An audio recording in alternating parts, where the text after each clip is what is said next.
2025년 3월 21일 금요일 밤 예배에 하나님께서 우리에게 주시는 말씀은 요한계시록 19장 6절부터 10절까지 말씀입니다. 함께 봉독하겠습니다.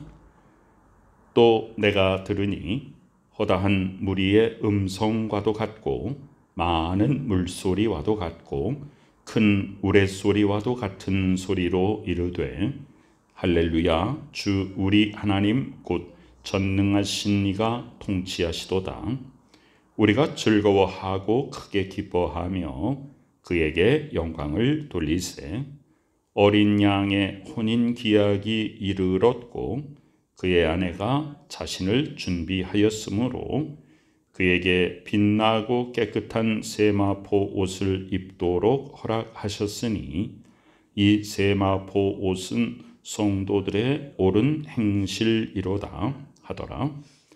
천사가 내게 말하기를 기록하라. 어린 양의 혼인잔치에 청함을 받은 자들은 복이 있도다 하고 또 내게 말하되 이것은 하나님의 참된 말씀이라 하기로 내가 그 발 앞에 엎드려 경배하려 하니 그가 나에게 말하기를 나는 너와 및 예수의 증언을 받은 네 형제들과 같이 종된 이니 삼가 그리하지 말고 오직 하나님께 경배하라.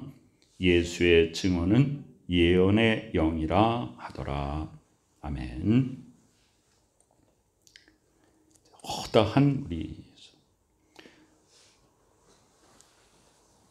19장 1절에도 하늘에서 허다한 무리의 큰 음성이 들리는데 할렐루야, 구원과 영광과 능력이 우리 하나님께 있도다. 그러면서 하나님 아버지의 그 심판은 참되고 의로우시다 그랬죠. 그리고 나서 또 음성이 들립니다.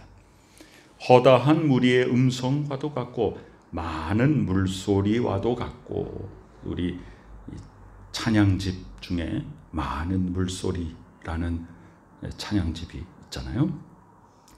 큰 우레소리와도 같은 소리로 할렐루야, 우리 하나님, 주 우리 하나님 곧 전능하신 이가 통치하시도다 그랬습니다.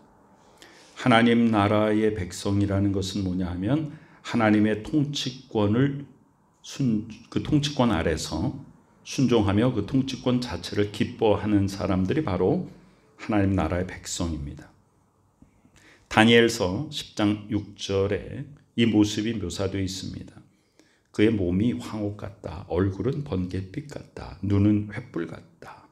팔과 발은 빛난 놋과 같다. 그리고 그의 말소리는 무리의 소리와 같더라. 그래서 이 하나님께서 우리에게 주시는 음성은 그냥 단순히 우리 인간 한 사람이 말하는 것과는 차원이 다른 많은 물소리와 같은 허다한 무리의 음성과도 같은 그런 소리를 우리에게 들려주신다고 성경의 여러 곳에서 말하고 있습니다. 계시록 1장 15절에도 그의 음성은 많은 물소리 같다. 계시록에 특별히 많은 물소리라는 표현이 많이 나옵니다. 14장에서 하늘에서 나는 소리를 들으니 많은 물소리 같다. 우레소리 같다.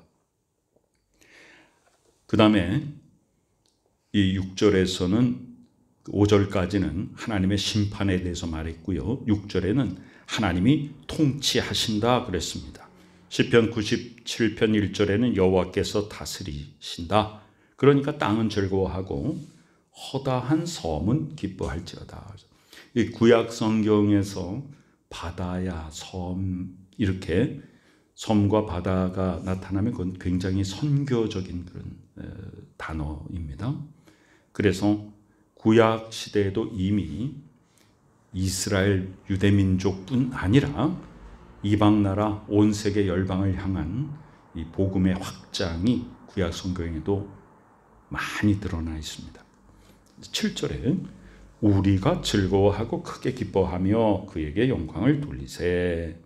어린 양의 혼인 기약이 이르렀고 그의 아내가 자신을 준비하였으므로. 성경은 구약 시대부터 우리 하나님의 백성을 하나님의 신부로 묘사하고 있습니다. 그래서 이제 어린 양의 혼인 기약이라는 것은 예수 그리스도의 재림을 말하는 것이고, 예수 그리스도와 함께 우리가 예수 그리스도를 신랑으로 모시는 거룩한 신부가 된다는 것이죠. 천국을 묘사하는 예수 그리스도의 비유가 참 많습니다.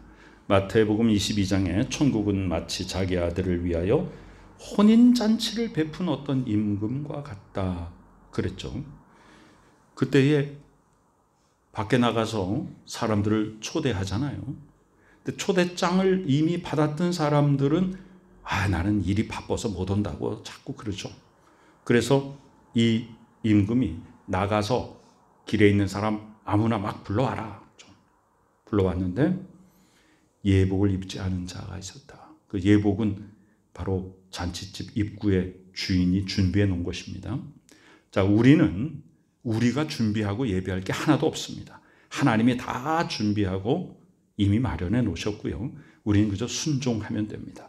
베풀어 놓으신 잔치에 기쁨으로 참여하면 됩니다.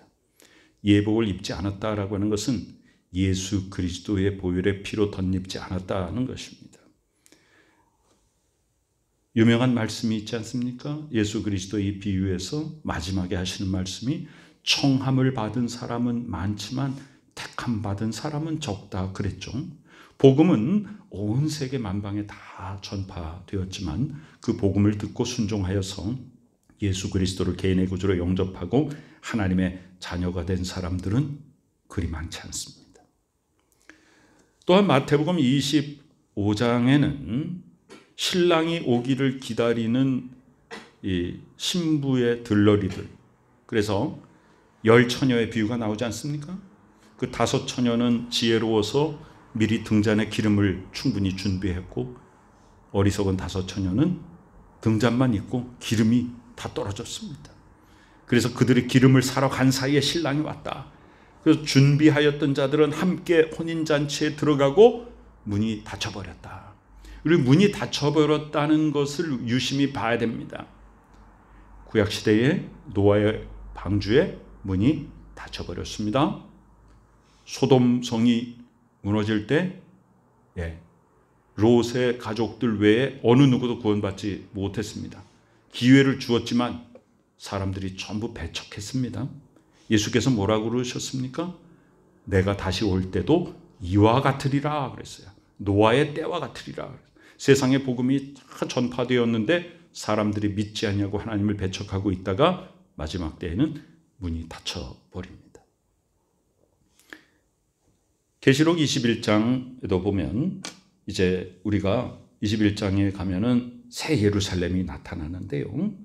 바로 하나님께로부터 하늘에서 내려오니 준비한 것이 신부가 남편을 위하여 단장한 것 같더라. 그래서 우리와 하나님과의 관계, 그리스도와의 관계가 바로 신부가 신랑을 맞이하는 것으로 성경은 여러 군데서 묘사하고 있습니다. 이사야서 54장 5절에는 너를 지으신 이가 내 남편이다. 아주 굉장히 구체적으로 묘사가 되어 있죠. 우리 호세아서는 호세아 선지자가 자신의 삶을 통해서 하나님을 남편으로 모신 거룩한 신부가 되어야 될 하나님의 백성들이 범죄하고 타락함으로 말미암아 하나님의 마음이 얼마나 아픈가를 호세아는 그 삶을 통해서 자신이 느끼고 그것을 증거하지 않습니까? 얼마나 호세아는 하나님 앞에 부름받은 참 거룩하고 귀한 선지자인데 음란하고 방탕한 아내를 맞이하게 되었습니다. 그건 하나님의 뜻이에요. 왜 그러냐? 호세아가 자기 아내를 통해서 무엇을 백성들에게 보이는 거예요?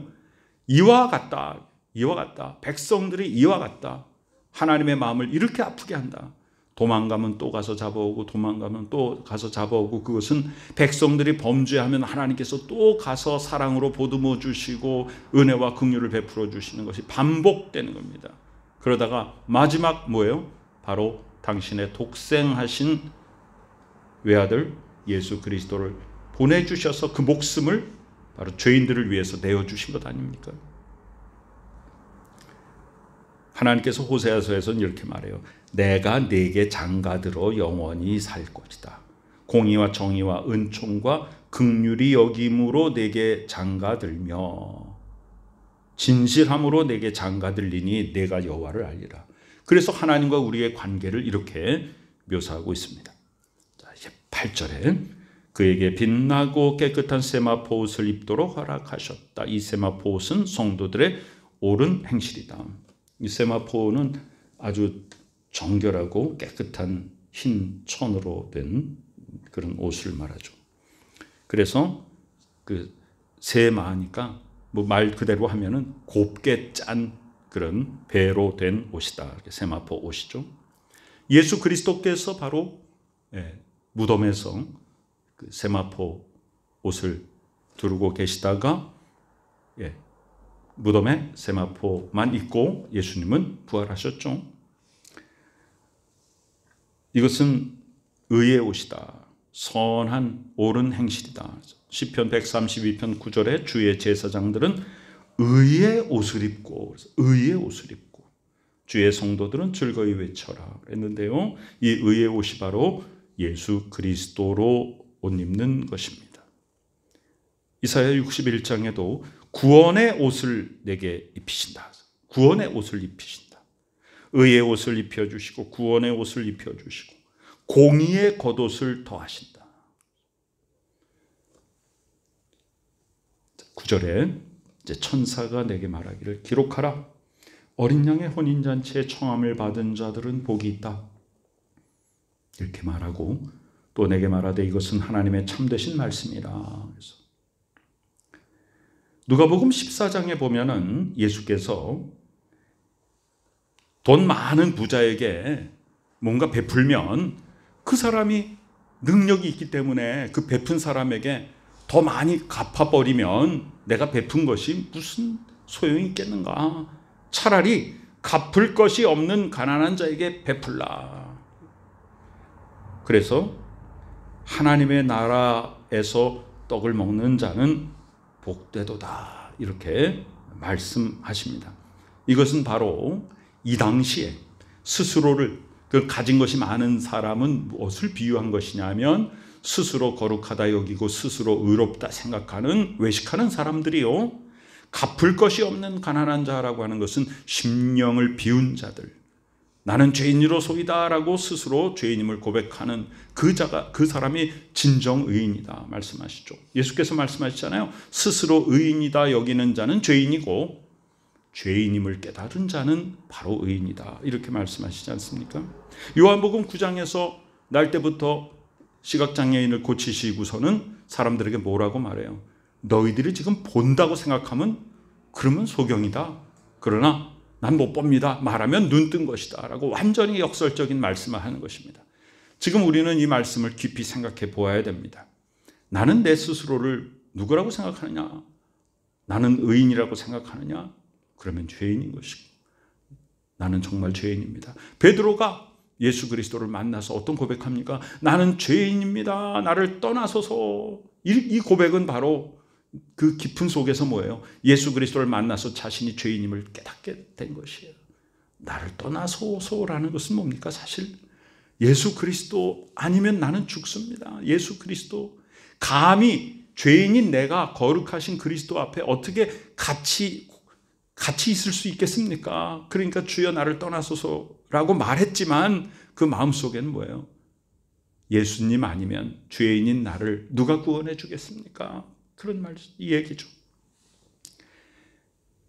많은 바리새인들이 두 손을 높이 들고 거룩거룩을 외쳤지만 또한 그 당시 낮은 계층의 사람들은 감히 하늘을 우러러 눈을 들지도 못하고 그저 죄인입니다. 저는 죄인으로소이다 라고 가슴을 치며 통회하였습니다. 예수께서 말씀하시잖아요. 바로 이렇게 자신이 죄인임을 깨닫고 통회하는 자가 의인이다. 10절에 내가 그 발 앞에 엎드려 경배하려 하니, 그 천사죠. 천사 발 앞에 엎드려 경배하려 하니 그 천사가 이 사도 요한에게 말하기를 나는 너와 및 예수의 증언을 받은 내 형제들과 같다. 똑같다. 종된 자다. 삼가 그리하지 말고 오직 하나님께 경배하라. 예수의 증언은 예언의 영이다. 이렇게 천사가 말합니다. 히브리서 1장의 내용이 뭐냐? 히브리서가 시작하면서 뭐예요? 예수 그리스도는 천사보다 더 뛰어난 존재다라고 말합니다. 천사 숭배하는 것들이 굉장히 여기저기서 많이 일어났었습니다. 그러나 히브리서가 분명히 말하죠. 천사는 어떤 존재냐면 구원받은 사람들을 섬기려고 보냄을 받은 존재다 그랬어요. 그래서 우리는 이 천사의 존재를 그냥 알긴 알지만 우리가 천사라는 것에 대해서 하나님의 종이니까, 하나님의 일꾼이니까 우리가 천사를 부르거나 천사에게 기도하거나 천사를 더 나아가서 숭배하거나 그것은 절대 안 되는 일입니다. 그냥 하나님께 기도하면 하나님께서 천사를 보내셔서 우리를 돌봐주시고 천사가 또 우리의 모든 사정과 처지를 하나님께 아뢰고 또 하나님께서 천사에게 지시하면 우리의 모든 것들도 돌봐주고 하는 것이 천사의 존재입니다. 우리는 천사의 존재 자체를 의식할 필요가 없는 거예요. 사도행전 10장에 보면은 그 베드로에게 사람들이 막 절을 하니까 베드로가 나도 사람이다 이렇게 경배하지 말라 그랬어. 또 바울에게도 그렇게 하죠. 나 경배하지 말라 그랬어. 자, 골로새서 2장 18절에 분명한 말씀이 있습니다. 아무도 꾸며낸 겸손과 천사 숭배를 이유로 너희를 정죄하지 못하게 하라. 그 본 것에 의지하여 그 육신의 생각을 따라 헛되이 과장하는 것 그거에 현혹되지 말라. 꾸며낸 겸손을 가지고 진정한 신앙을 가진 사람들을 자꾸 정죄하고 천사 숭배를 갖다가 강조해가지고 천사 숭배 안 하는 사람을 정죄하고 이런 것에 현혹되지 말라 그랬습니다. 우리는 오직 하나님만 경배해야 됩니다. 이미 예수께서 보여주셨죠. 마태복음 4장에서 마귀에게 시험을 받으실 때 마귀가 지극히 높은 산으로 가서 천하 만국 영광 다 너에게 줄 테니까 나한테 절하라. 예수님의 메시지가 뭐예요? 사탄아 물러가라. 주 너희 하나님께 경배하고 다만 그를 섬기라. 이렇게 물리치셨죠. 우리는 항상 등불을 밝히고 신랑 되신 그리스도를 맞이할 준비하는 순결한 신부가 되어야 됩니다. 8절에 아주 중요한 얘기가 있어요. 그 세마포 옷이 바로 예수께서 입은 옷이 성도들의 옳은 행실이다 그랬으니 나의 옳은 행실이 바로 예수 그리스도의 옷이 된다는 사실을 우리가 생각한다면 얼마나 가슴 뛰는 벅찬 일입니까? 우리의 옳은 행실이 예수 그리스도에게 깨끗한 세마포 옷이 된다는 사실을 기억하게 하시고 항상 선한 행실로 하나님의 자녀임을 세상에 드러나는 복된 하나님의 백성이 되시기를 간절히 축원합니다. 아멘. 하나님의 은혜 감사드립니다. 오직 이 어둡고 험한 세상에 항상 빛을 비춰주시는 하나님 아버지 은혜가 우리 가운데 충만하게 하여 주옵소서. 신랑 되신 예수 그리스도를 맞이하는 거룩한 신부의 귀한 준비와 예비가 있게 하여 주셔서 어린 양의 혼인잔치에 자랑스럽게 참여하여서 주와 동행하며 주와 함께 다스리는 주의 귀한 선한 백성이 되게 하여 주시옵소서. 지금은 우리 구주 예수 그리스도 귀하신 은혜와 하나님 아버지 크신 사랑하심과 성령님의 놀라운 역사하심이 오직 주만 섬기며 하나님의 말씀 따라 순종하여 하나님의 뜻을 이루어드리는 복된 믿음의 식구들의 머리 위에 지금부터 영원까지 함께 계시옵기를 간절히 축원하옵나이다. 아멘.